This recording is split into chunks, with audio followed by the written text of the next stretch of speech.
আসসালামু আলাইকুম বন্ধুরা, সবাই কেমন আছেন? আশা করি সবাই ভালো আছেন। আলহামদুলিল্লাহ আমি ভালো আছি। রেহানা লাফির মতন করে আমি অনেক বোন ভালো আছি।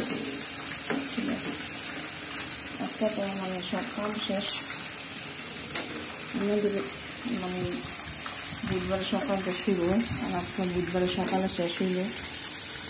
ঠিক আছে, মাছটা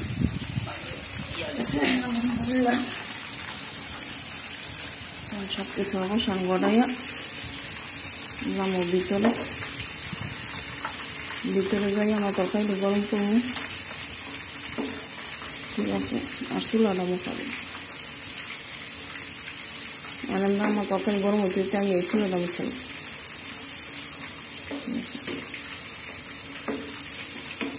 আমার তাই থেকে মসুর গুঁড়া নিতে, যেটা আমার ওষুধ মসুর গুঁড়া।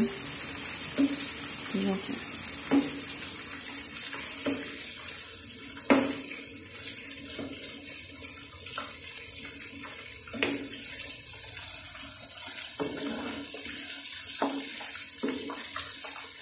মাছটা কত সুন্দর মানে ফ্রাই হয়ে গেছে। ঠিক আছে,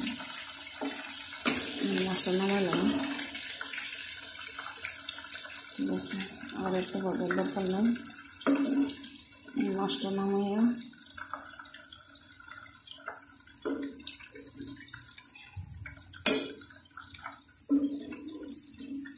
আমার ইলিশ মাছ যে বাদ দিয়ে গেছে। এটা কইলাম হারাম, যে পয়লা বৈশাখ ইলিশ মাছ খাইতে পারলাম। এটা ঠিক হইতো না, হারাম হইব। কবে দেশ যাবো, কবে যে কি করবো মানে আর ভালো লাগে না। ঠিক আছে, দেশের লেগে মন ছুটতে গেলে কার এমন দেশে যাওয়ার সময় হইলে কার তো খারাপ লাগে, কমেন্টের মধ্যে লিখবেন। আর আমি তো কারো কমেন্টের জবাব দিও না, আমি জানিও না। তো এই তো আমার রান্নাটা শেষ আলহামদুলিল্লাহ। ঠিক আছে, আমি যাবো ভিতরে।